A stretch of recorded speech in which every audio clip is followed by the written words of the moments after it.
sections left. I don't know how many pages exactly, but I'll try to finish it today. Thank you to my new subscribers and for supporting my channel. I really appreciate it. It's always so nice to come back to the channel and see it growing bit by bit.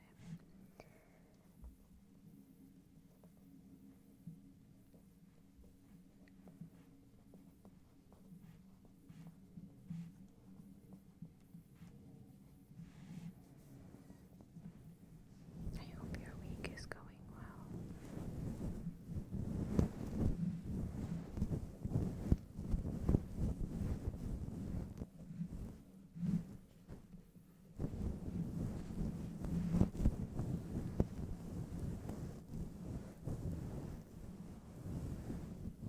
Okay, I'll get started. Last, we left off at page 65, I believe.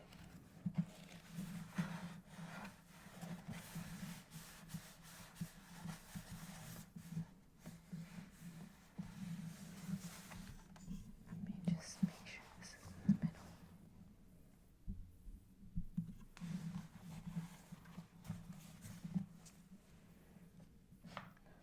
Some things. Bit. Okay.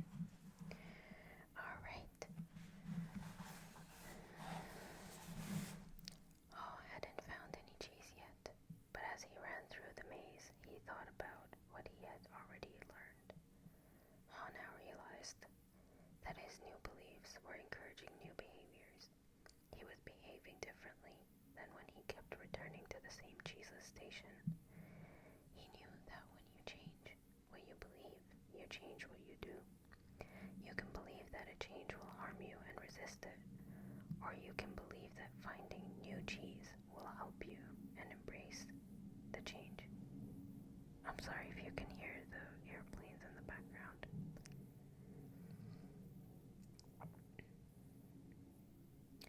It all depends on what you choose to believe, he wrote on the wall.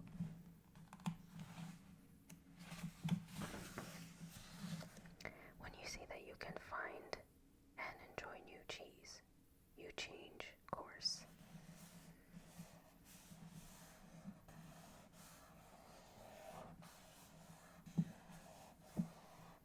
Every time I read this book, I crave Swiss cheese. Hall knew he would be in a better shape now if he had dealt with the change much sooner and left Cheese Station C earlier. He would feel stronger in body and spirit, and he could have coped better with the challenge of finding new cheese. In fact, he probably would have found it by now if he had expected change, rather than wasting time denying that the change had already taken place. He used his imagination again and saw himself finding and savoring new cheese. He decided to proceed into the more unknown parts of the maze and found little bits of cheese here and there. Hall began to regain his strength and confidence. As he thought back on where he had come from, Hall was glad he had written on the wall in many places. He trusted that it would serve as a marked trail for him to follow through the maze if he ever chose to leave Cheese Station C. Hall just hoped he was heading in the right direction. He thought about the possibility that Ham would read the handwriting on the wall and find his way. He wrote on the wall what he had been thinking about for some time.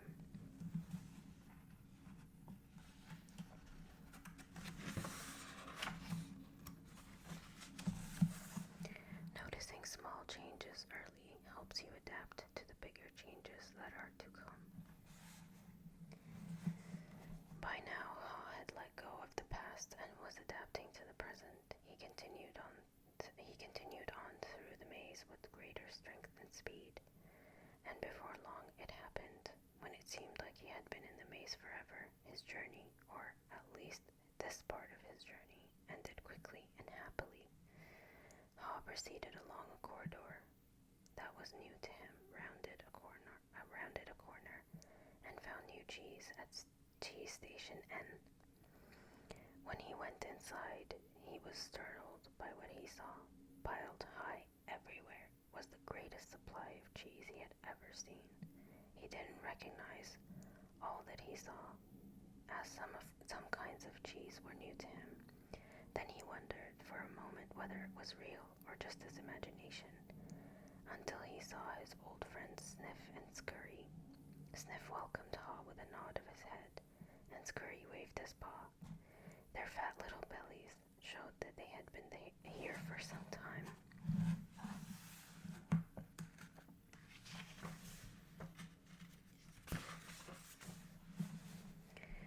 Haw quickly said his hellos and soon took bites of every one of his favorite cheeses. He pulled off his shoes, tied the laces together, and hung them around his neck in case he needed them again. Sniff and Scurry laughed. They nodded their heads in admiration. Then Haw jumped into the new cheese. When he had eaten his fill, he lifted a piece of fresh cheese and made a toast. Hooray for change. As Haw enjoyed the new cheese, he reflected on what he had learned. He realized that when he had been afraid to change, he had been holding on to the illusion of old cheese that was no longer there.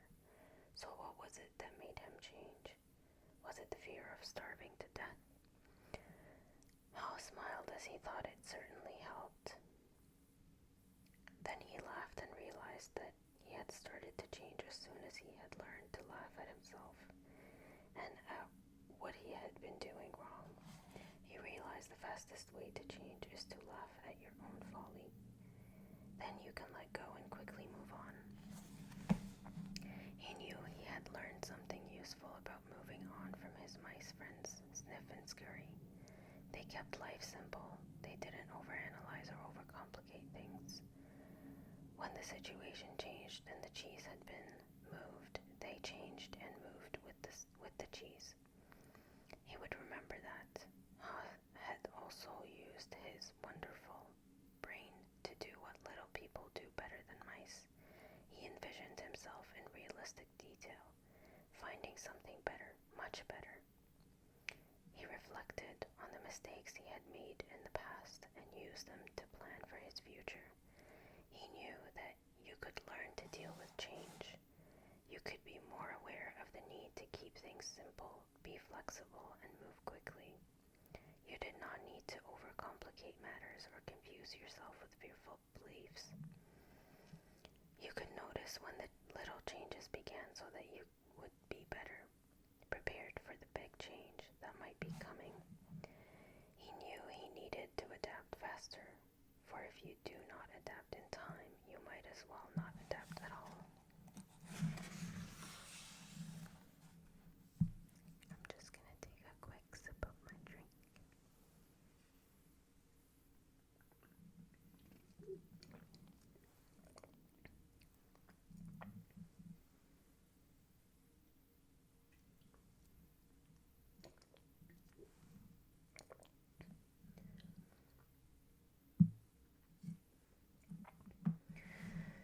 He had to admit that the biggest inhibitor to change lies within yourself, and that nothing gets better until you change. Perhaps most importantly, he realized that there is always new cheese out there, whether you recognize it at the time or not, and that you are rewarded with it when you go past your fear and enjoy the adventure. He knew some fear should be respected as it can keep you out of real danger, but he realized most of his fears were irrational and had kept him from changing when he needed to.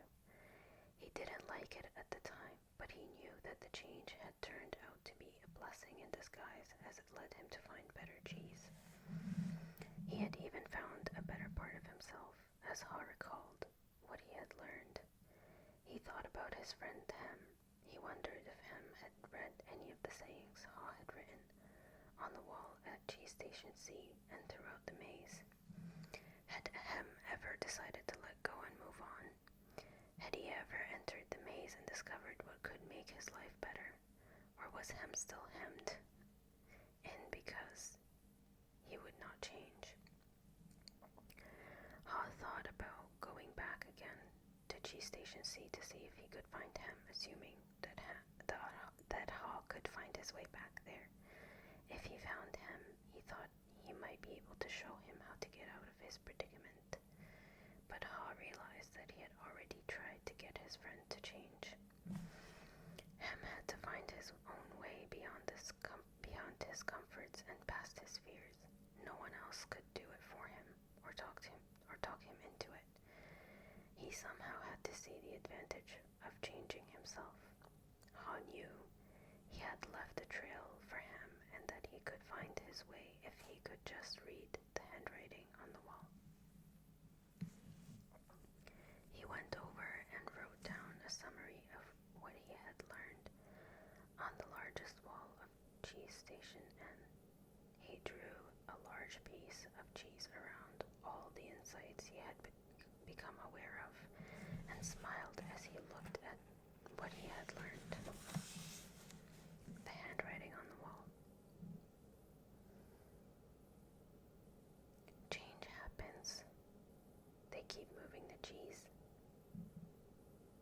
Anticipate change. Get ready for the cheese to move. Monitor change. Smell the cheese often so you know when it is getting old. Adapt to change quickly. The quicker you let go of old cheese, the sooner you can enjoy new cheese. Change. Move with the cheese. Enjoy change. Savor the adventure and enjoy the taste of new cheese. Be ready to change quickly and enjoy it again and again. They keep moving the cheese. Ha had realized how far he had come since he had been with Hem in Cheese Station C, but knew it would be easy for him to slip back if he got to go each day. He inspected Cheese Station N to see what the condition of his cheese was. He was going to do whatever he could to avoid being surprised by unexpected change, while Ha still had a great supply of cheese. He often went out into the maze and explored new areas to stay in touch with what was happening around him.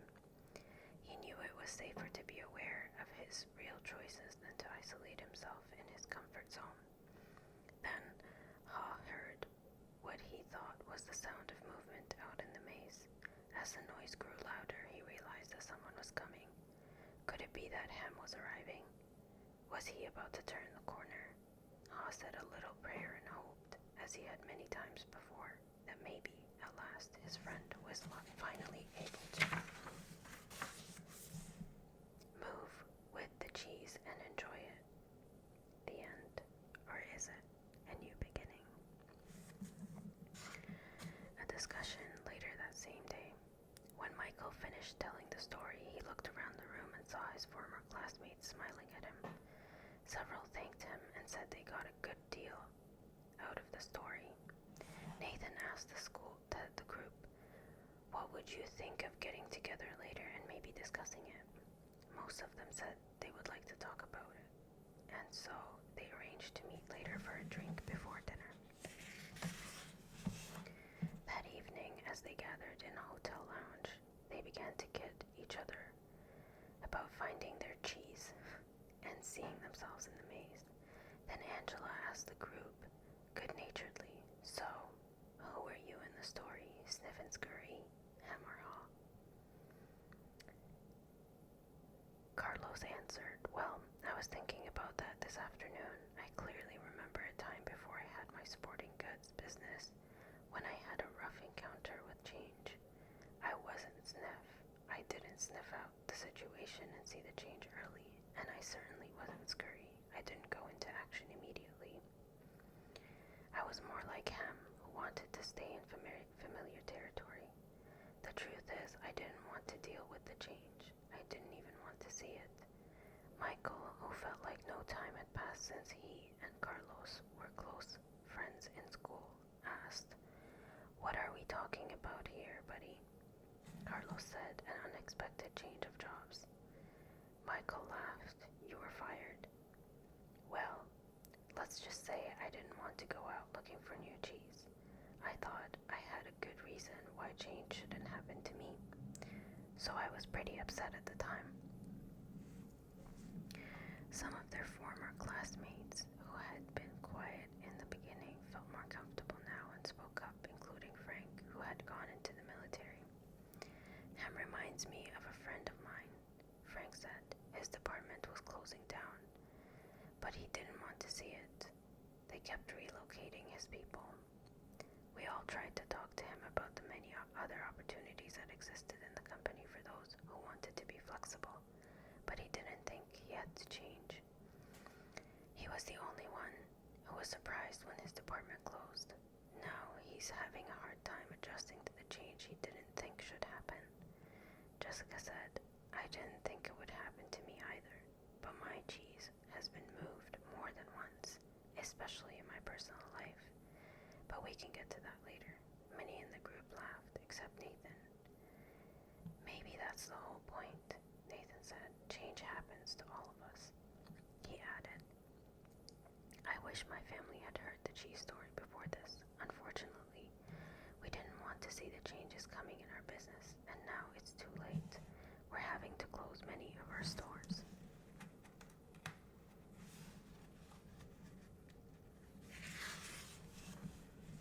That surprised many in the group because they thought Nathan was lucky to be in a secure business he could depend on year after year. What happened? Jessica wanted to know. Our chain of small stores suddenly became old-fashioned when the mega store came to town with its huge inventory and low prices. We just couldn't compete with that. I can see now that instead of being like Sniff and Scurry, we were like him. We stayed where we were and didn't change. We tried to ignore what was happening, and now we are in trouble. We could have taken a couple of lessons from home, because we certainly couldn't laugh at ourselves and change what we were doing. Laura, who had become a successful businesswoman, had been listening, but had said very little until now. I thought about the story this afternoon too, she said. I wondered how I could be more like Ha and see what I'm doing wrong, laugh at myself, change and do better. She said, I'm curious, how many here are afraid of change? No one responded, so she just suggested, how about a show of hands? Only one hand went up. Well, it looks like we've got one honest person in our group, she said, and then continued. Maybe you'll like this next question better. How many here think other people are afraid of change? Practically everyone raised their hands. Then they all started laughing. What does that tell us? Denial, Nathan answered. Sure, Michael admitted. Sometimes we're not even aware that we're afraid. I know I wasn't. When I first heard the story, I loved the question, what would you do if you weren't afraid? Then Jessica added, well, what I got from the story is that change is happening everywhere and that I will do better when I can adjust to it quickly. I remember years ago when our company was selling our encyclopedia as a set of more than 20 books. One person tried to tell us that we should put our whole encyclopedia on a single computer disk and sell it for a fraction of the cost. It would be easier to update, would cost us so much less to manufacture, and so many more people could afford it, but we all resisted. Why did you resist? Nathan asked. Because we believed then that the backbone of our business was our large sales force, who called on people door to door. Keeping our sales force depended on the big commissions they earned from the high price of our product. We had been doing this successfully for a long time and thought it would go on forever.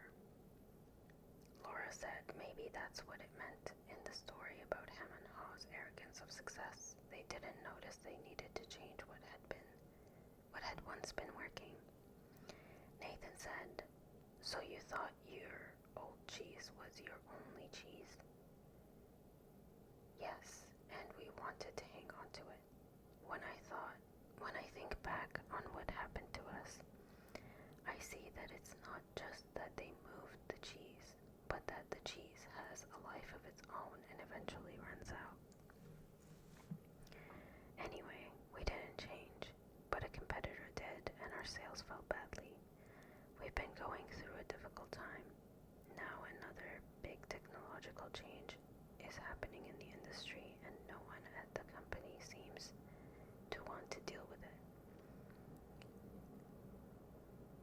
It doesn't look good. I think I could be out of a job soon. It's May's time, Carlos called out. Everyone laughed, including Jessica. Carlos turned to Jessica and said, "It's good that you can laugh at yourself." Frank offered, "That's what I got out of the story. I tend to take myself too seriously. I noticed how Ha changed when he could finally laugh at himself and at what he was doing. No wonder he was called Ha." The group groaned at the obvious play on words. Angela asked, "Do you think that Ham ever changed and found new cheese?" Elaine said, "I think he did." "I don't," Corey said. "Some people never change and they pay a price for it. I see people like Ham in my medical practice. They feel entitled to their cheese. They feel like victims when it's taken away and blame others. They get sicker than people who let go and move on." Then Nathan said quietly, as though he was talking to himself, "I guess the question is, what do we need to let go of, and what do we need to move on to?" No one said anything for a while. "I must admit," Nathan said, "I saw what was happening with stores like ours in other parts of the country, but I hoped it wouldn't affect us.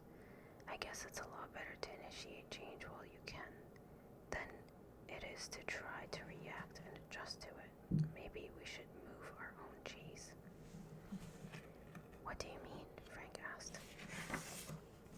Nathan answered, I can't help but wonder where we would be today if we had sold the real estate under all our old stores and built one great modern store to compete with the best of them."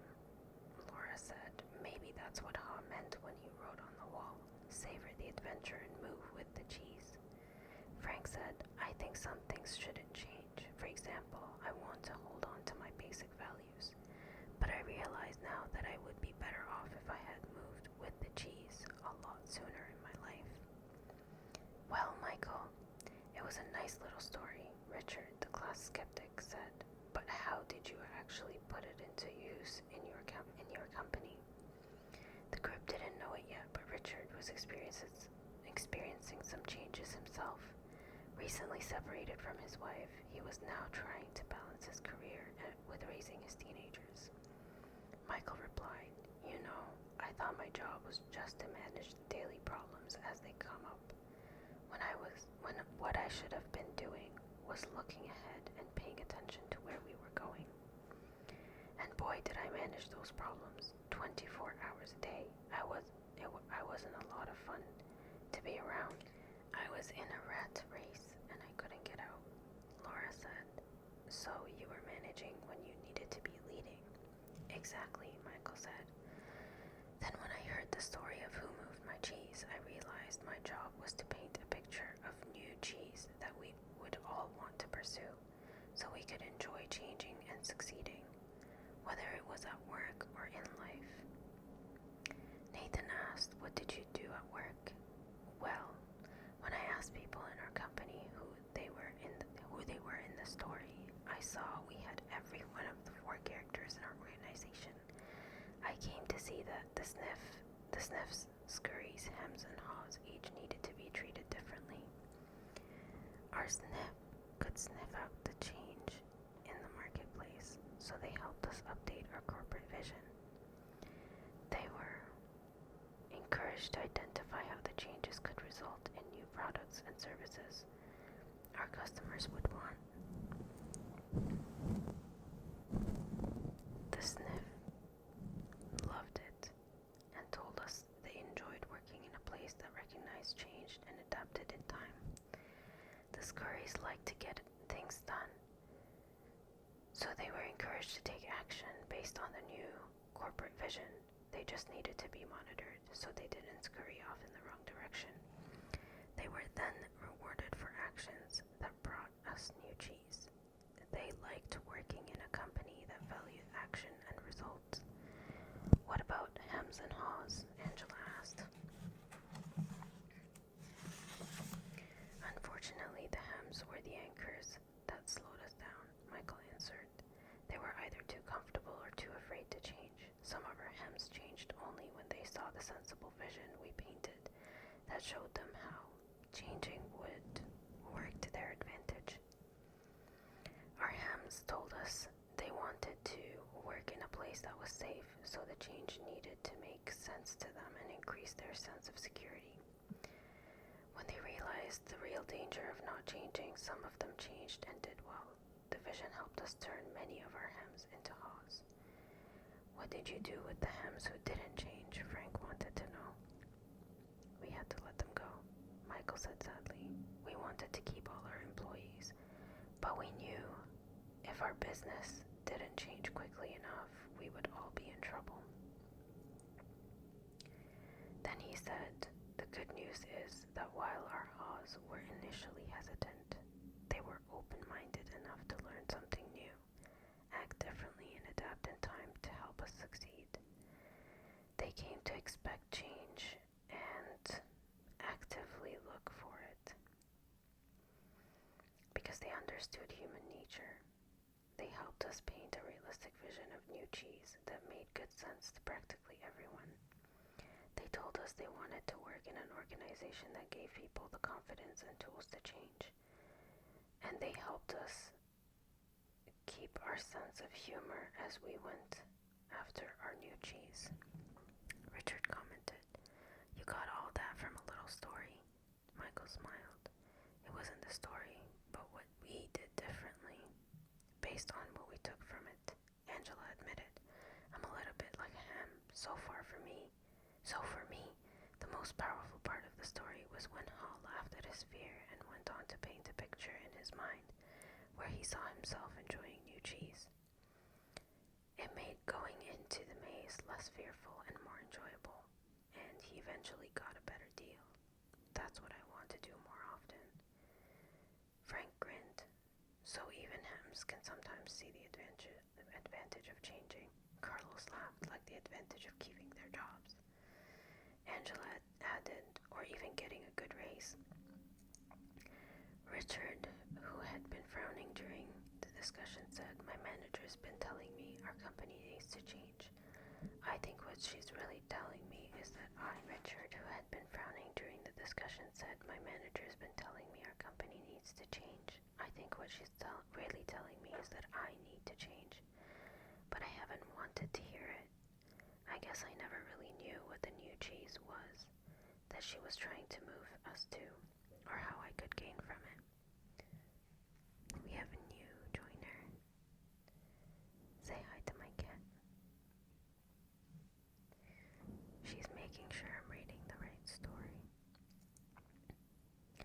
A slight smile crossed Richard's face as he said, "I must admit I like this idea of seeing new cheese and imagining myself enjoying it.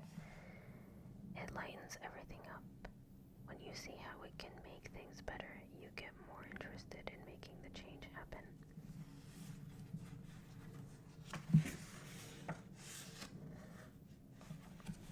"Maybe I could use this in my personal life," he added. "My children seem to think that nothing in their lives should ever change. I guess they're acting like him. They're angry. They're probably afraid of what the future holds. Maybe I haven't painted a realistic picture of new cheese for them. Probably because I don't see it myself." The group was quiet as several people thought about their own lives. "Well," Jessica said, "most people here have been talking about jobs, but as I listened to the story, I also thought about my personal life. I think my current relationship is old cheese that has some pretty serious mold on it." Corey laughed in agreement. "Me too. I probably need to let go of a bad relationship." Angela countered, "Or perhaps the old cheese is just old behavior. What we really need to let go of is the behavior that is the cause of our bad relationships, and then move on to a better way of thinking and acting."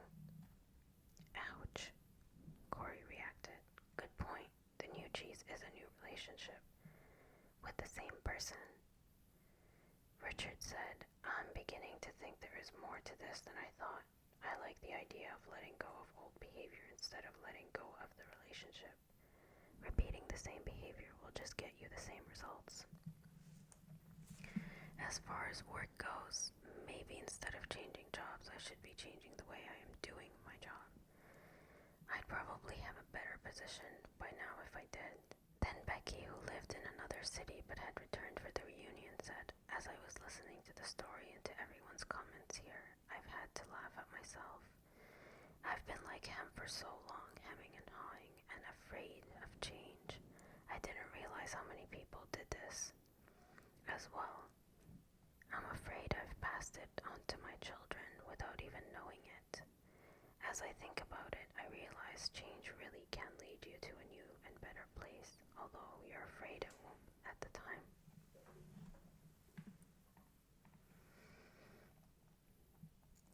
I remember a time when our son was a sophomore in high school.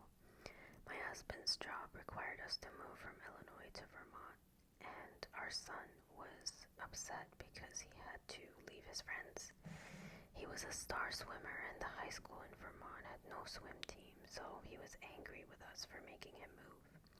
As it turned out, he fell in love with Vermont mountains, took up skiing, skated on his college team, and now lives happily in Colorado. If we had all enjoyed this cheese story together over a cup of hot chocolate, we could have saved our family a lot of stress.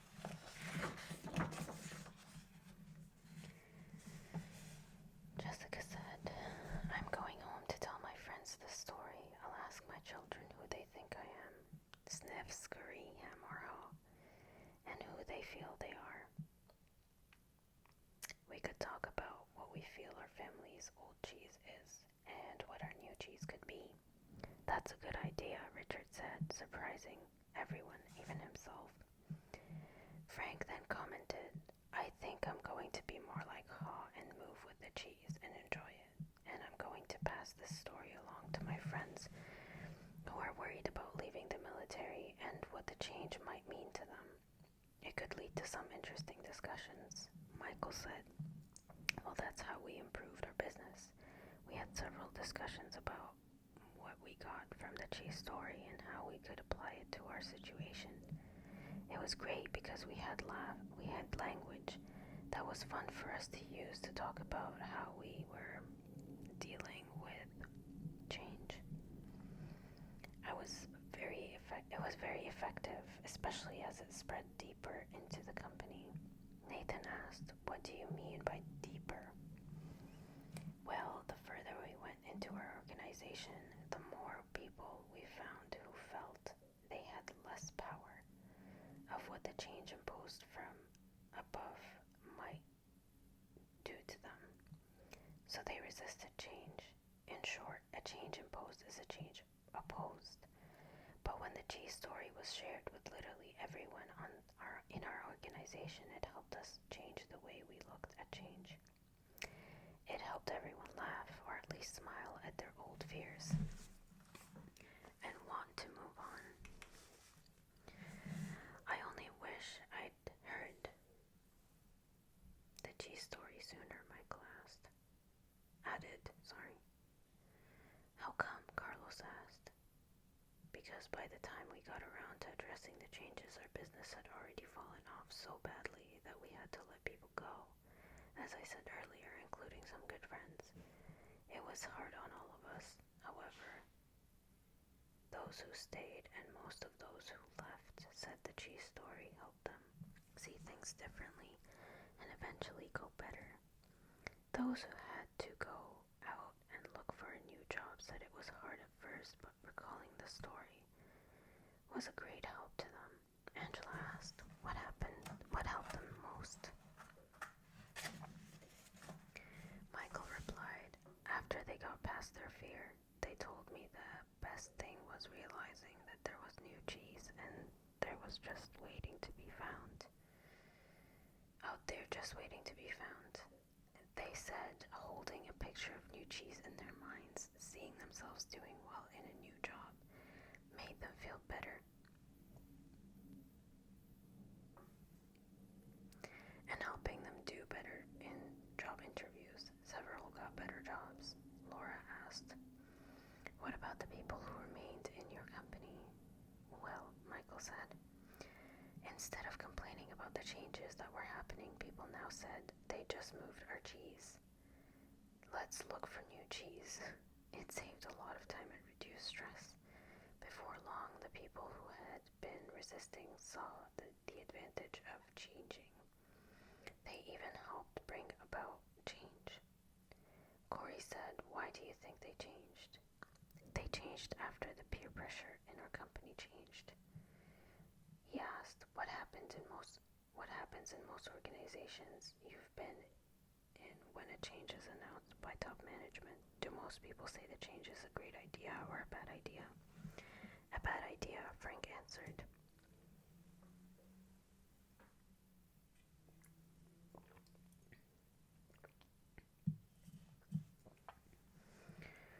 "Yes," Michael agreed. "Why?" Carlos said, "Because people want things to stay the same and they think the change will be bad for them. When one person says the change is a bad idea, others say the same." "Yes, they may not really feel that way," Michael said, "but they agree in order to fit in. That's the sort of peer pressure that fights change in a new organization." Becky asked, "So, how were things different after people heard the cheese story?" Michael said simply, "The peer pressure changed. No one wanted to look like him." Everyone laughed. They wanted to sniff out the changes ahead of time and scurry into action rather than get hemmed in and be left behind. Nathan said, "That's a good point. No one in our company would want to look like him. They might even change. Why didn't you tell us this story at our last reunion? This could work." Michael said, "It does work. It works best, of course, when everyone in your organization knows the story. Whether it is in a large corporation, a small business, or your family, because an organization can only change when enough people in it change." Then he offered one last thought. "When we saw how well it worked for us, we passed the story along to people we wanted to do business with, knowing they were also dealing with change. We suggested we might be their new cheese, that is, better partners for them to succeed with. It led to new business." That gave Jessica several ideas and reminded her that she had some early sales calls in the morning. She looked at her watch and said, "Well, it's time for me to leave this cheese station and find new cheese." The group laughed and began saying their goodbyes. Many of them wanted to continue the conversation but needed to leave. As they left,